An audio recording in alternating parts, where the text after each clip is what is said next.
She just wanted to finish her shift, earn the day's tips and return home with self-respect.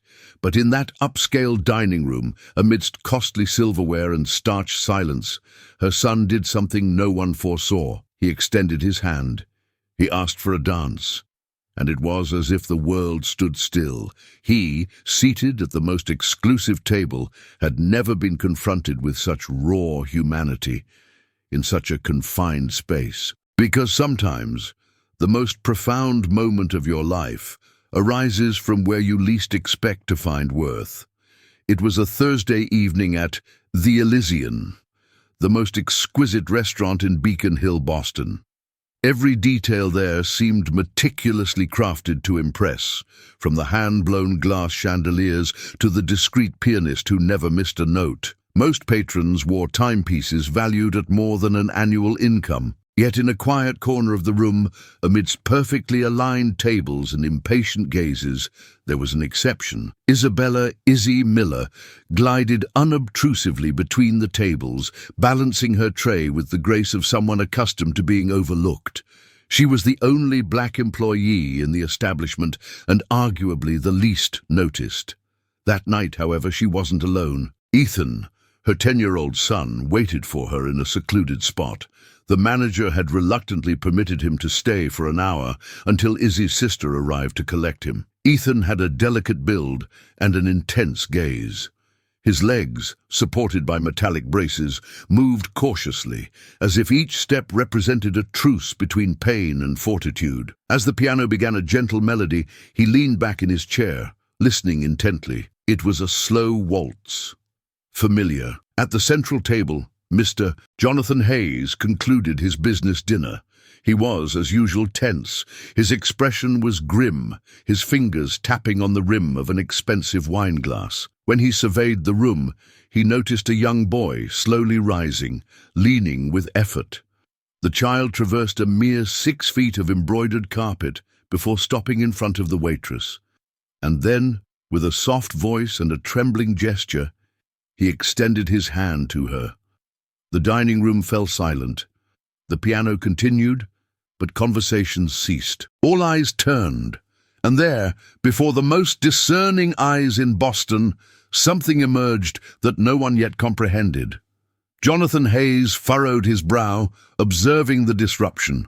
He wasn't accustomed to unpredictability, especially not in the meticulously controlled environment he paid to inhabit undisturbed. The boy's gesture seemed out of place, almost objectionable, and when Izzy hesitated, her hand hovering above his, Mr. Sterling, the manager, materialized like a flash. "Izzy, please focus on your tables. This isn't a ballroom," Mr. Sterling whispered, a frosty smile etched on his face. "Clients don't come here to watch a performance by a special needs child." Izzy swallowed hard. Ethan kept his hand extended, unsure whether to retreat. Jonathan overheard everything. He said nothing.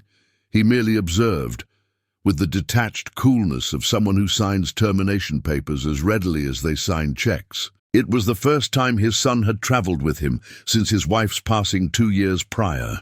And even here, amidst linen napkins and vintage wines, Jonathan remained distant. Izzy took a deep breath.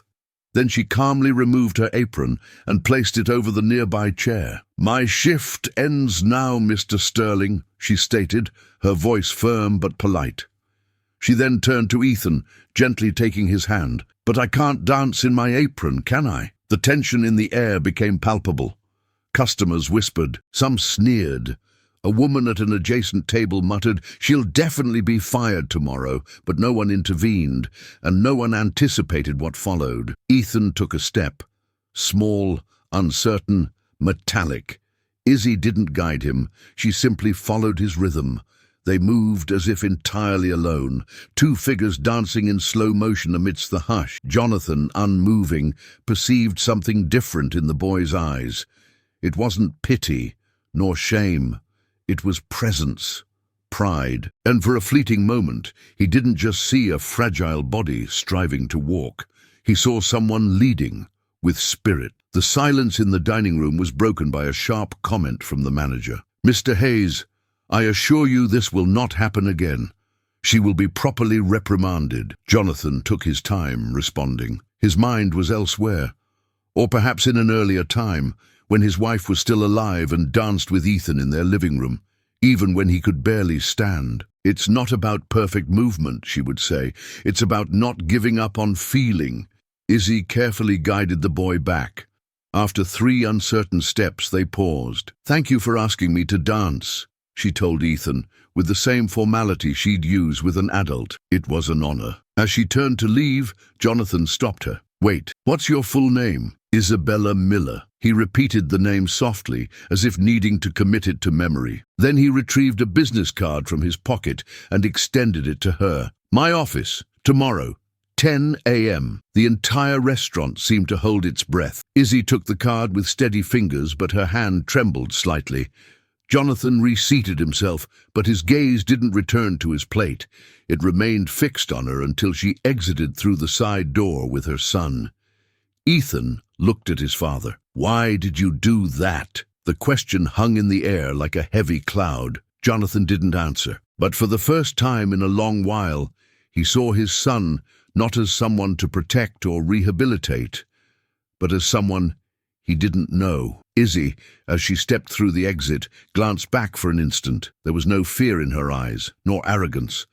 Only a quiet resolve, like someone who understands that sometimes you have to endure the absurd for someone to finally truly see. The reception area of Hayes Corp, with its marble floors and abstract art adorning the walls, seemed to belong to a world where no one ever made a mistake. Izzy entered wearing her best attire, a high-necked beige blouse, immaculately pressed black trousers, and a pair of discreet shoes.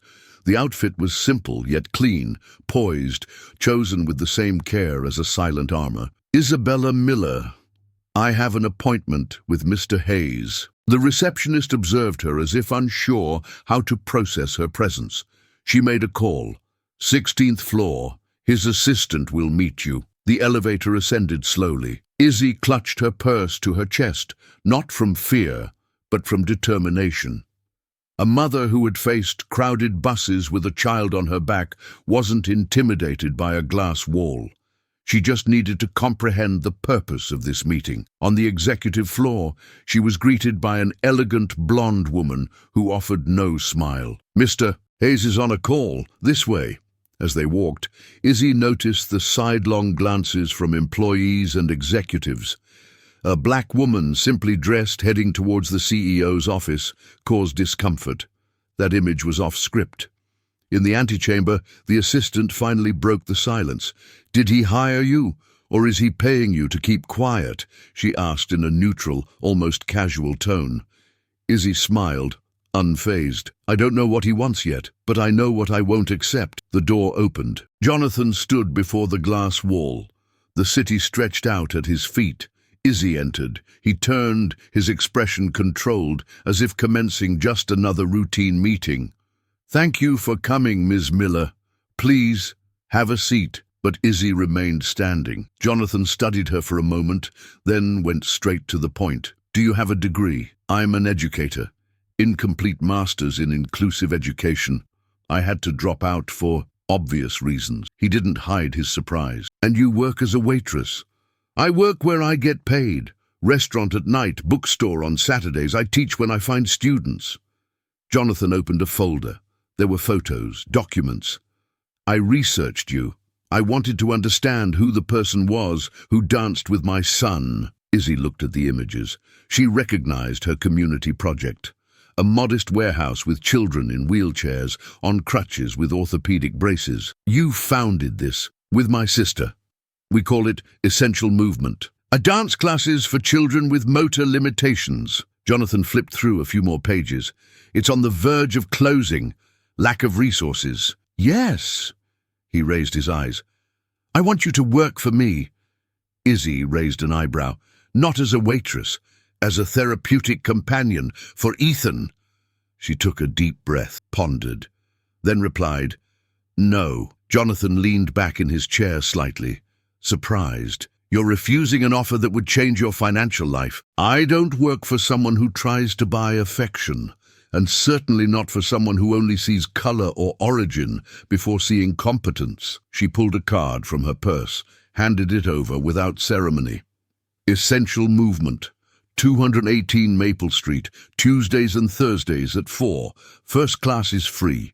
If you want to see Ethan dance out of desire, not obligation, show up there.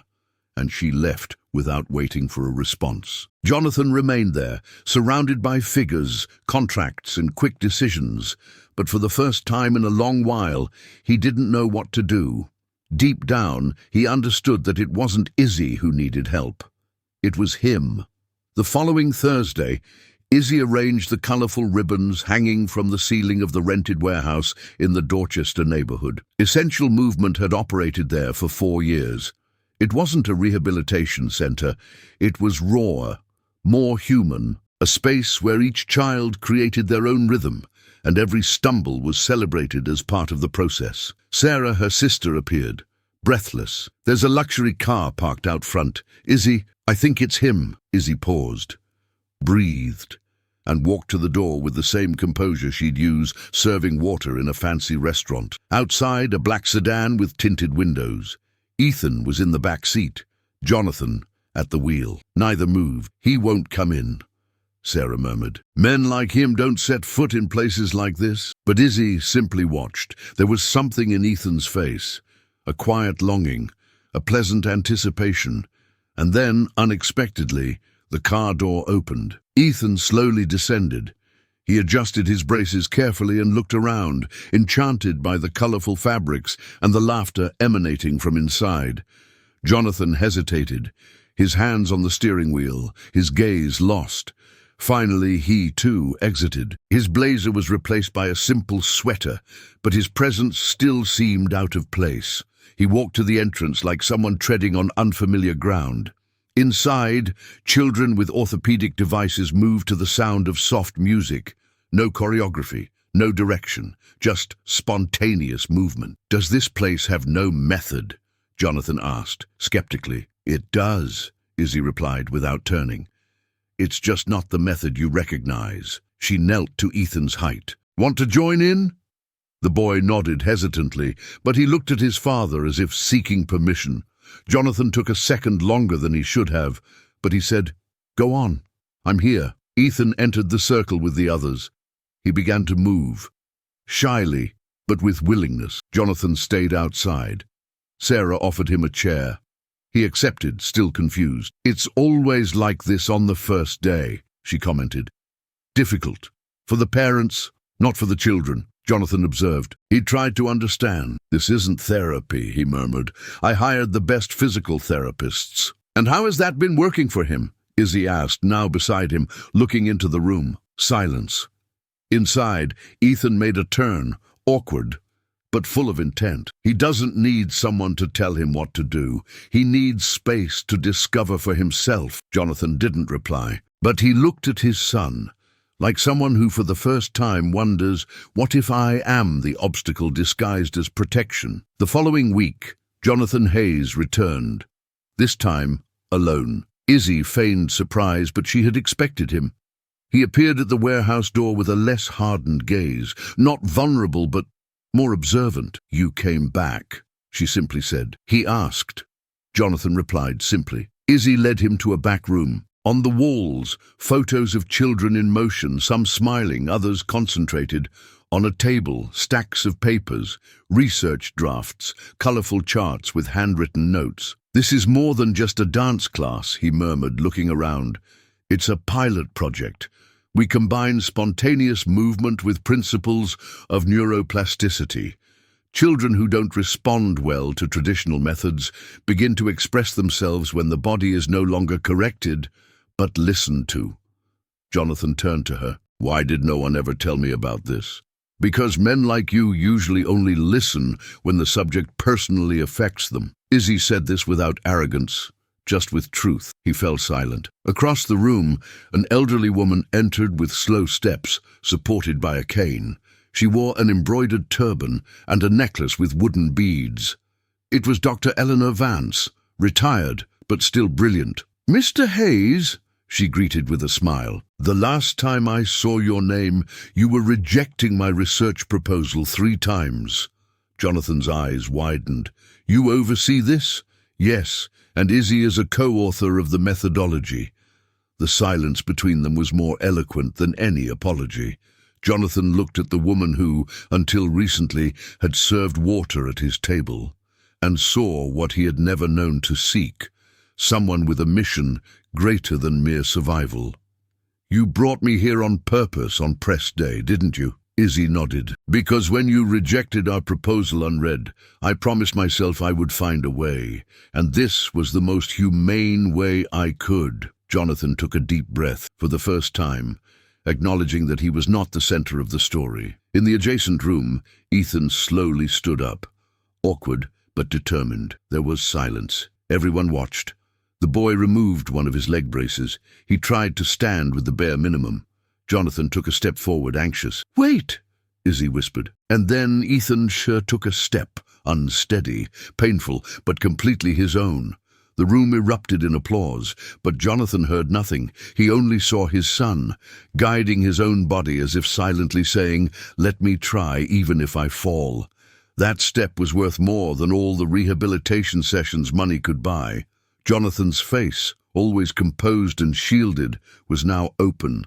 His eyes welled up, his breath shallow. He was no longer the businessman who controlled entire rooms with silence. He was just a father, caught between pride and humility. "Did you use my son to teach me a lesson?" he asked, quietly. "No. I just followed the invitation he extended. And you followed his." Izzy spoke calmly, without irony. The press was there.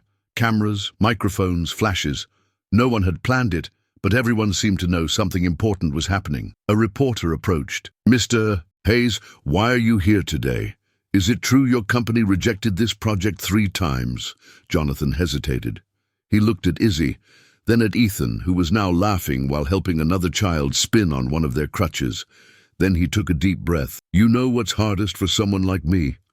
Admitting I was wrong." A respectful silence settled. "The Hayes Foundation commits to funding essential movement for 5 years and to building a fixed permanent center under the full direction of the original team." Izzy didn't react immediately. She merely nodded, with a faint sparkle in her eyes. Jonathan looked at her and added, "But with one condition, that Isabella Miller has total autonomy, and that the center is never swallowed by any corporate machinery." 3 months later, the land was being cleared in the Roxbury neighborhood, a center with adapted rooms, floating floors, natural light panels, and an auditorium where children could dance or simply exist. Jonathan appeared frequently. He brought Ethan sometimes, and other times came alone. A less rigid man, still powerful, but more receptive. He attended meetings with humility and took notes like a student. "I never imagined I'd be studying neuroplasticity at 55, he commented one afternoon, flipping through an article covered in colorful post-its. Izzy chuckled softly. "Are you doing this for public penance or because you care?" "Because my son told me he wants to take off his second brace, and I want to know how to help him without hindering." She looked at him with more gentleness. "Then you already know. The secret is to get out of the way." Jonathan took a deep breath. "Why did you never accept my apology?" "Because you never asked. You only compensated. But I didn't want compensation. I wanted respect." At the inauguration ceremony 6 months later, Ethan opened the event with a simple presentation. 3 movements, 2 supports, and a smile no one could forget. Jonathan, at the back of the room, merely observed. He didn't go on stage. He didn't make a speech. Izzy approached. "He doesn't need you to hold his hand anymore." "No," Jonathan agreed, "but he still needs to know I'm around, and that this is different." She nodded. "Sometimes the most beautiful dances aren't choreographed. They are the ones where, for the first time, someone learns to follow." A week after the inauguration, a new photo was tacked to the wall of the main room. It was of Ethan, balancing with only a thin cane, helping a smaller girl find her own balance. The image, taken candidly, captured something rare, the transition between dependence and autonomy. An instant where two children with different stories supported each other to walk in freedom. Jonathan Hayes arrived later that day. He wore an expression Izzy hadn't seen in a long time. Lightness. He woke up today and said he doesn't want to use his brace at school anymore, he commented. He said he feels stronger without it. Izzy smiled. And you let him? This time, I did. Jonathan walked to the photo wall. He looked at each one.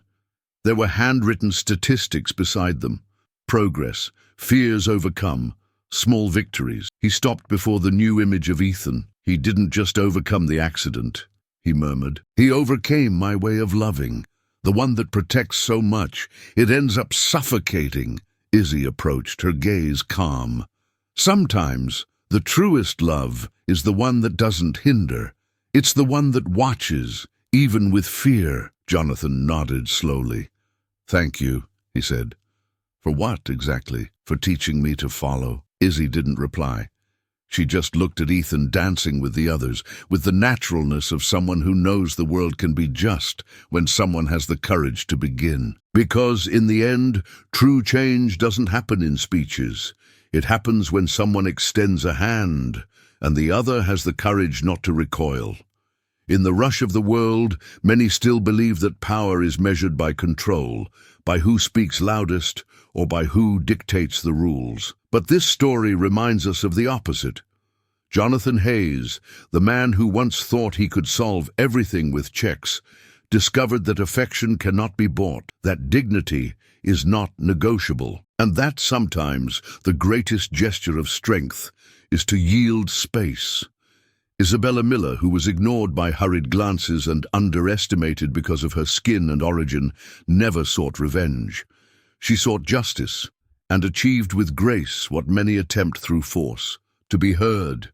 And Ethan, a boy with leg braces and determination in his eyes, didn't just learn to dance. He taught a father to see, an audience to feel, and an entire system to ask, who are we leaving behind? In the end, the greatest revolution in this story wasn't the center built nor the money invested.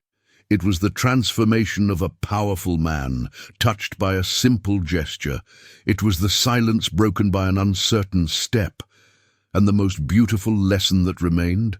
That some steps change trajectories, but only when we have the humility to follow instead of leading. If this story touched your heart as it touched ours, share it with someone who needs to hear this, because sometimes all someone needs is a first step, and someone with the courage to follow it. Like, comment below what moved you the most, and subscribe to the channel for more stories like this, real, human, and impossible to forget.